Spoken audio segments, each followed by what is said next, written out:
Fan dipole uses a group of parallel dipoles for different amateur radio bands fed from the same feeder coaxial cable so that the elements fan out from the feed point to either side. Impedance of each dipole is low at its resonant frequency and high at other frequencies. So a 40 meter dipole does not absorb much power at 20 meter.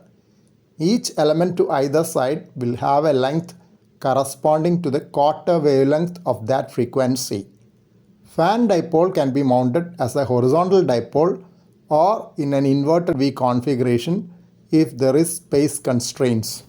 The different elements should not correspond to odd multiple frequencies like 7 MHz and 21 MHz. In that case, both will have low impedance at 21 MHz.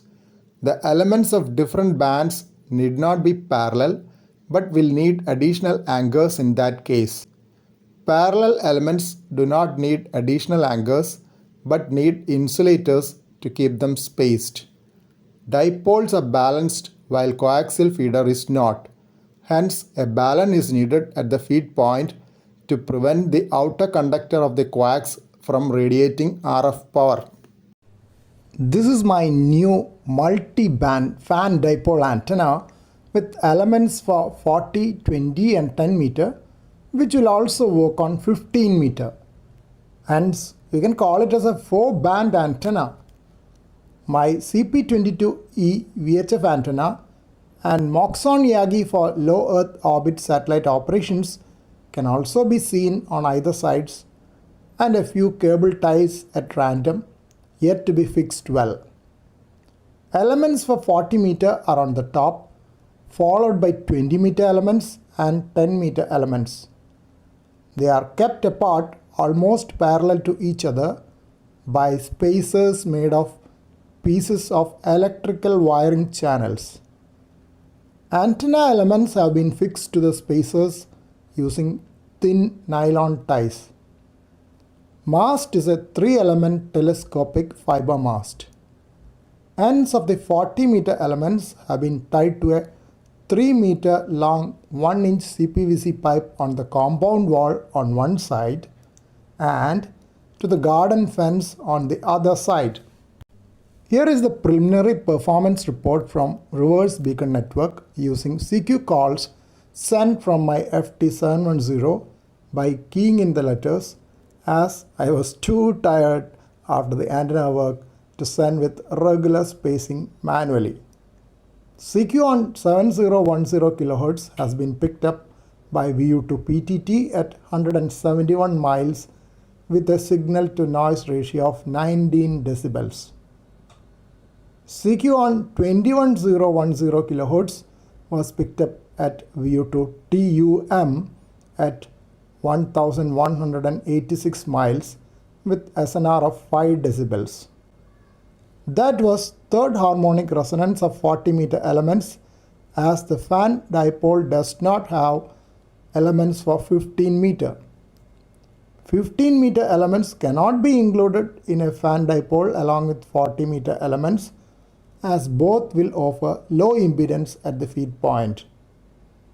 On 14010 kHz, it was picked up by Echo 28 Alpha Charlie at a distance of 1679 miles. No pickup was noted on 28010 kHz, possibly because I tested after nightfall. Good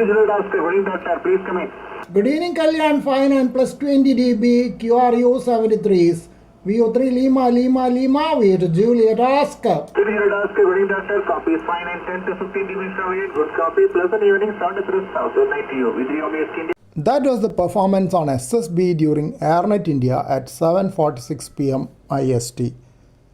I was hearing VO3 Lima, Lima, Lima on 7150 kHz with a report of 59 plus 20 dB. I could get a report of 59 plus 10 to 15 dB at a distance of 130.5 miles. And my ICOM 7300 What you heard was a brief audio clip of a DX station working on 21275 kHz with a signal strength of over 59 plus 10 dB. VU2YK, VU3RAZ for the pilot. VU3RAZ signing off with VU2YK from New Delhi at a distance of 1207.6 miles from here. Soon after that, VU2YK called QRZ and I had a short QSO with him and got a report of 5.7. I had a 40 10-meter fan dipole with unconventional cone-like mounting and I wanted to add elements for 20 meter. Brought down the existing antenna and unscrewed the 2.5 square millimeter insulated copper wires from the 1:1 current balun at the feed point. Cleaned the wires using the sharp edge of a small pair of scissors, as that was the one which came in handy. A lot of dust had collected over the bare ends of the wires over the past 1 year and possibly some oxidation and changes due to the heavy rainy seasons last year.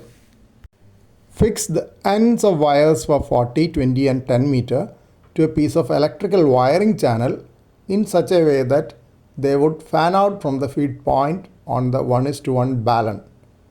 Black wire is for 20 meter, which was newly added, and the green wires are for 40 and 10 meter bands. I had to open the balun cover by removing 2 screws as the bolt for fixing the antenna elements kept on turning without unscrewing the nut. Used a star-edged screwdriver on the inner part to keep the bolt steady while fixing the antenna elements. You can see the inner structure of the balun with the toroid and windings which appear to be of RG316. SO239 connector fixed to the balun box and RG213 with PL259 screwed in can be seen on one side. Wires were fixed in a similar fashion on the other side as well, fanning out from the balun, giving it the name fan dipole. Balun had been purchased from a VU ham last year and is still intact after the rainy seasons and the bright sun of our tropical climate. The stainless steel hook in the center is used for fixing the balun to the central mast in case of my inverted V mounting.